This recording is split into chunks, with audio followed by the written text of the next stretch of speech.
နေ့မှာတော့ zombie ထောင်နဲ့ villager ထောင်လို့တိုက်ခိုက်သွားမှာဖြစ်ပါတယ်ခင်ဗျာအားလုံးပဲဒူနိုင်လဲလို့ထင်ပါလဲခင်ဗျာကြိတ်ကြ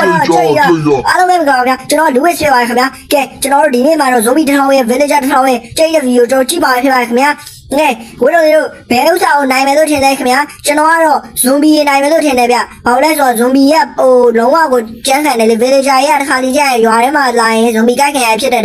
ဟုတ်တယ်ဒါပေမဲ့ကျွန်တော်အခုစဉ်းစားနေတာ zombie villager မှာဓာတ်ရည်လည်းပါတယ်ဆိုတော့လေကျွန်တော် villager ရည်ပဲနိုင်မယ်လို့ထင်တယ်သူတို့မှာရှိရည်လည်းပါတယ်ဆို oh my god villager နိုင်နေ let's goဝိတို့လေးကို comment မှာမှန်းခဲ့ပြီပါ comment မှာကိုကဘယ်အောင်မှန်းခဲ့ရလဲမှန်လားမမှန်ဘူးလားဆိုတော့ comment မှာမှန်းခဲ့ပြီပါခင်ဗျာကဲအဲ့ရောနောက်တစ်ပွဲထပ်ကြည့်မယ်ခင်ဗျာ villager 1000ရယ် zombie 1000 zombie 1000ဆိုမဲ့သူတို့ကအခုကတော့ iron armor တွေရသွားပြီဗျာဟောတော်တော်မိုက်ရယ် iron armor တွေနဲ့ဆိုတော့ကျွန်တော်ထင်တော့ဒါ villager ပဲနိုင်အောင်မယ်လို့ထင်တယ်ဗျာဝိတို့လေးတို့ရောခုကြည့်နေတဲ့တငယ်ချင်းတို့ပြိတ္တတို့ကဘယ်လိုထင်လဲခင်ဗျာဒီ iron နေဝတ်ထားတဲ့ zombie နိုင်ပါလားဒါမှမဟုတ် villager နိုင်ပါလားလို့ဘယ်သူနိုင်မလဲလို့ထင်လဲခင်ဗျာနိုင်မဲ့သူကို video ခဏရက်ပြီးတော့ subscribe လုပ်ပြီးတော့ comment မှာရေးခဲ့ပေးပါ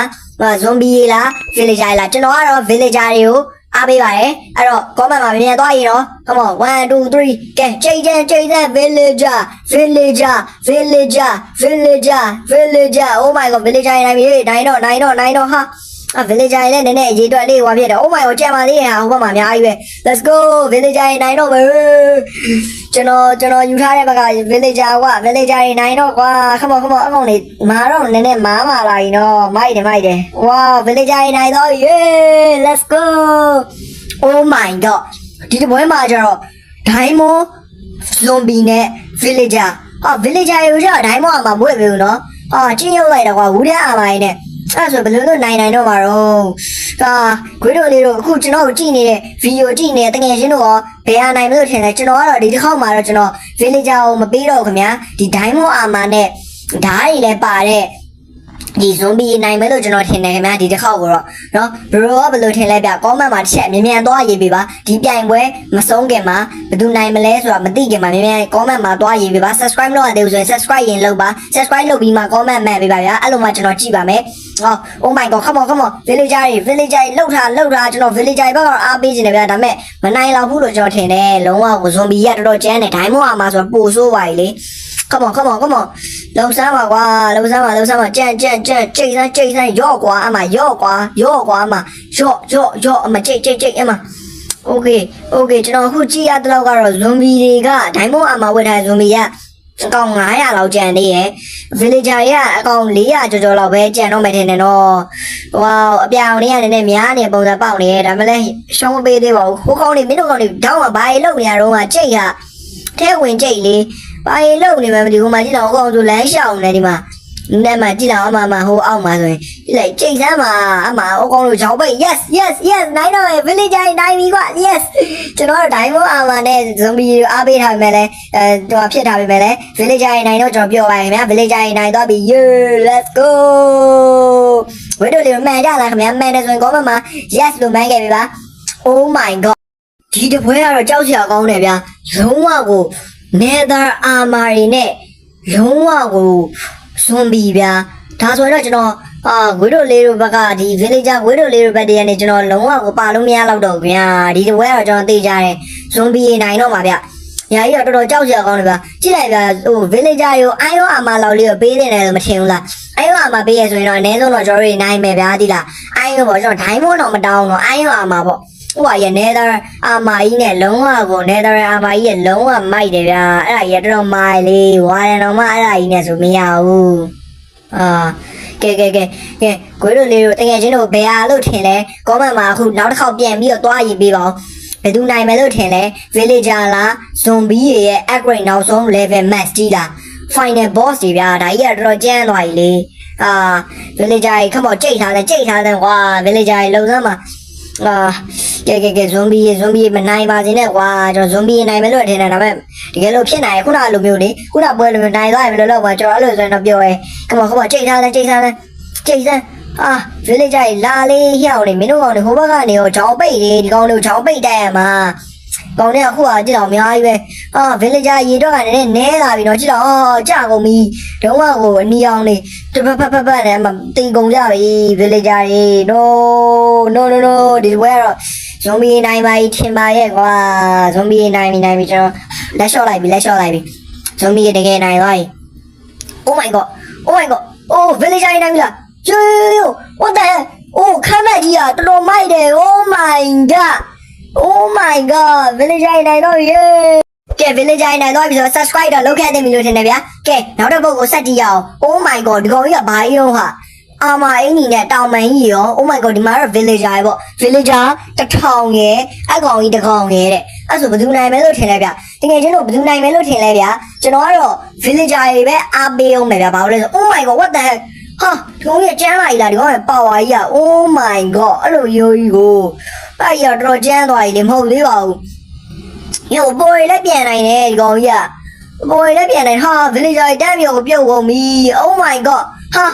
ကျွန်တော် villager တွေကိုအားပေးရလေဟာတစ်တော့3ယောက်ပဲကျန်တယ်ခမဇွေးတို့လေး3ယောက်ချိန်စမ်းပါshit ရှုံးသွားပြီ villager ဝေးတို့လေးရှုံးသွားပြီကွာ come on okay villager ဝေးတို့လေးတွေကိုကျွန်တော် diamond armor နဲ့လောက်ထားပြီအဲ့တော့ diamond armor နဲ့ဆိုရင်တော့ကျွန်တော် chain တွေပေါ့နိုင်မယ်လို့ထင်တယ်ဒါပေမဲ့လည်းကျွန်တော်ခုနကပွဲတော့ zombie နဲ့မလို့နိုင်တာဒါပေမဲ့ဒီကောင်ကြီးကတော်တော်ကျန်းတယ်နော်ကျွန်တော်မနိုင်တော့သေးဘူးလို့ထင်တယ်ဗျာဘယ်လိုထင်လဲဗျ comment မှာရေးခဲ့ပေးအောင်ဘာလဲဆို diamond armor နဲ့တော့မနိုင်တော့သေးကျွန်တော် netherite armor နဲ့ဆိုရင်တော့နိုင်တော့မယ်တဲ့ဗျမဲအောင် armor ကြီးလေအဲ့ဒီနဲ့ဆိုရင်တော့နိုင်တော့မယ်လို့ကျွန်တော်ထင်တယ်အဲ့တော့ကဲချိန်စမ်း oh my god အဲ့ကောင်ကြီးပြစ်လဲသွားတာတေသွားရထင်းနေမသေးဘူးဒီကောင်ကြီးကအဲ့ကောင်ကြီးမပြန်ခိုင်းနဲ့တော့ပြန်ရင်သေးပါ no သွားပြီပြန်ပြီယောအမ oh my god သွားရောvillager 9ကောင်ပဲကြံတော့တယ်ဒီကောင်ကြီးပြန်လိုက်တာတေရောဟာဒီမှာ3ကောင်ပဲကြံတော့တယ် come on no နှစ်ကောင်ပဲကြံတော့တယ် come on ချိန်စမ်းဟိုကောင်ကြီးကသွေးကိုလုံးဝမယုံကြည့်တော့ဒီကောင်ပါဝါတွေသုံးတာတော်တော်ကျန်းတယ်ဗျာမြေကြီးတွေကတုံခါသွားတယ်ကဲဒီပွဲမှာတော့ကျွန်တော်နိုင်ပြီလို့ကိုကျွန်တော်ထင်တယ်ဗျာဘာလို့လဲဆိုတော့ဒီမှာ netherite armor နဲ့ villager 1000ငေါတယောက်တည်းပဲအဲ့ကျတော့ oh my god ဒီကောင်ကြီးပြန်သွားပြီလား no အဲ့လိုမလုပ်သင့်ဘူးလေကွာခုမှပွဲစားကားရှိတယ်မပြန်ခိုင်းရဘူးလေချက်ပြန်သွားပြီလား no oh my god အကုန်သေးကုန်ပြီကွာ shit oh my god တော့ပြန်တော့အကုန်သေးကုန်ပါဘောမလုပ်ပါနဲ့ကွာကျွန်တော်ဒီရောက်နိုင်ပြီလို့ထင်တာအာမာနဲ့မဆိုင်ကွာဒီကောင်ကြီးပြန်ပြီးခုံချလိုက်အကုန်ကုန်တာ villager အခုက1000နဲ့ဆိုမရတော့အကောင်1000လောက်နဲ့မှရမှာပြန်ပြီးဒုံးအမှကြပြီးသေးရောကွာဒီကောင်ကြီးတော်တော်ကျန်းလာပြီလား Minecraft မှာဒီကောင်ကြီးကဘယ်လိုရှိရတော့ကွာoh my god ကဲဒီကောင်တွေကို enchant လုပ်ပေးလိုက်ပြီဒီကောင်တွေကို power တွေအကုန်လုပ်ပေးလိုက်ပြီကဲ villager တွေ no ရောက်နောက်ဆုံးဒီကောင်တွေ oh my god ဟိုကောင်ကြီးမပြန်ခိုင်းနဲ့တော့ကောင်ကြီးကို stand အောင်လို့ကောင်ကြီးကိုလှုပ်ကြိတ်စမ်းအဲ့ကောင်ကြီးမပြန်ခိုင်းနဲ့အမကြိတ်အမလိုက်ကြိတ်ဒီ villager တွေဒီခောက်တော့နိုင်ပြီကွာယုံကြည်ရဲ့နော်ဒီကြိုင်နိုင်လိုက်တော့ no ပြန်ပြီ no oh my god မသိဘူးကတော်ပါသေးတယ်တေတော့မှထင်သွားတာမသိဘူးတော့ဆိုလုံးဝကိုသူအောက်ကိုပြန်ကျလာတယ်အကုန်လုံး villager အကုန်ရှော့ကုန်တာကဲမသိပါစေနဲ့ come on ဇန်ဒီကောင်ကြီးပါဝါကိုပေးမတော့နဲ့ဒီကောင်သွေးတစ်ဝက်လောက်ရော့နေပြီသွေးတစ်ဝက်မပြောသေးဘူးဒါပေမဲ့ခုံချပါမီတေးပြီ okay မသေးဘူးဒီမှာကောင် villager ကျန်းနေပြီက villager ကျန်းနေပြီcome on ရော့အမချိန်စမ်းအဲ့ကောင်တောင်ပံကိုဖြတ်ပြကွာခုံလို့မရအောင်တောင်ပံကိုဖြတ်ပြစမ်းကောင်ပေါ်ကနေမြားရည်နဲ့ပြစ်တာဓာတ်ရည်နဲ့လည်းပြစ်တယ်ဟာ what the heck ကဲချိန်စမ်းကွာသွေးတစ်ဝက်တော့ရော့သွားပြီသွေးတစ်ဝက်တော့ကိုင်းသွားပြီကောင်ကြီးဖြုံသွားပြီ come on ချိန်အဲ့မှာရော့စမ်းအဲ့မှာရော့ကွာအမချိန်စမ်းshit oh my god နောက်တော့ပြန်ခုံတာတေကန်ကြီးသွားပြီ what the heck နိုင်တော့ပါလေရောက်နေမင်းတို့ကလေခဏလေးစိတ်ရှည်ထားလောက်ဟာခုံပြန်ပြီအပေါ်ခုံပြီးတော့မှပြန်ကြလာလိုက်များနဲ့ပြစ်လိုက်နေဒီကောင်အေးစေးပဲတေးပြီသွားရော no သွေးတော့လောက်တော့ရော့သွားပြီလေဒီကောင်မတေးနိုင်သေးဘူးလားကွာကဲဒီမှာအန်ချက်လဲလှုပ်ပေးပြီးသွားပြီအခုကငါတို့ဘာထည့်အောင်မသူတို့ netherite တွေလည်းအကုန်လုပ်ပေးပြီးသားလေ enchant လည်းလုပ်ပေးသွားပြီ level 15ပေါ့ level 15 upgrade ကြီးရောတင်ပေးပြီးသွားပြီလို့ပြောတာပဲကဲကြမ်းမကြမ်းဒီဝဲတော့ဘယ်လိုနိုင်မလဲတော့မသိဘူးခင်ဗျာ ကဲအစဗီဒီယိုစတယ်ညာခုချိန်ဒီ comment မမှန်သေးရဲ့ခွေးတို့လေးဒီဗီဒီယိုကိုခု comment မှန်လိုက်ပါတော့ဘယ်သူနိုင်မလဲဆိုတော့ကျွန်တော်တို့ comment မှာပြောပြခဲ့ပါ subscribe လုပ်ခဲ့ပါဒီဗီဒီယို like လုပ်ခဲ့ပါကဲဒီမှာ villager 1000 level 15ကျွန်တော်ကတော့ villager ရဲ့ဘက်ကကျွန်တော် villager ကိုကြိုက်လို့ပါအဲကြောင့် villager ရဲ့ဘက်ကပဲကျွန်တော်ဒီပွဲမှာအားပေးမယ်ဗျာကဲဒီနောက်ဆုံးပွဲတော့ villager ရနိုင်ပြီကွာမနိုင်ရင်တော့ဒီ bro တို့ကျွန်တော်ကတော့ဟိုဖြစ်တော့မယ်နောက်နေ့ကျွန်တော်ဗီဒီယိုမတင်တော့ဗျာတကယ်လို့ဒါ villager ဟိုရှုံးသွားမယ်ဆိုရင်ပေါ့villager နိုင်လိုက်တော့ကွာကျိန်စမ်းလိုက်ကျိန်မှာဓာတ်တွေနဲ့ခုတ်တာကြည့်တော့မိုက်တယ်ဗျာအစင်လိုက်ဒီလိုက်ခုတ်တာဇိုယောဟို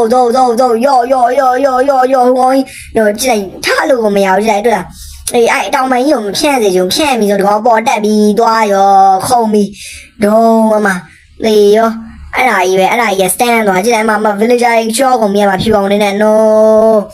villager 100လောက်ကတော့သွားပြီလို့ထင်တယ်ဗျာကဲလာသားမှာကျိန်စမ်းအကောင်သွေးကုန်တော့မယ် let's go ဒီကောင်သွေးကုန်ပြီ yes ကဲဒီကောင် show me let's go ကျွန်တော်နိုင်တော့ပြီကွာ let's go bro ဒီဗီဒီယိုကြိုက်ရဆိုရင်တော့ကျွန်တော် comment နဲ့ like နဲ့တော့ပေးခဲ့တဲ့လို့ထင်တယ်ခင်ဗျာကဲနောက်တဲ့ဗီဒီယိုတစ်ခုကိုတွားကြည့်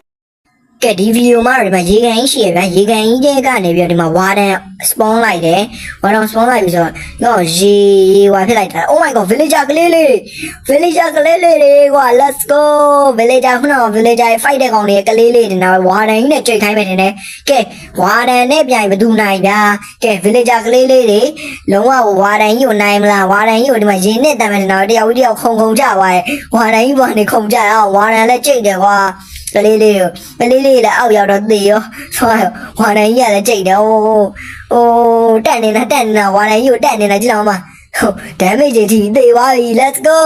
နိုင်သွားပြီကွာ villager လေးနိုင်သွားပြီ let's go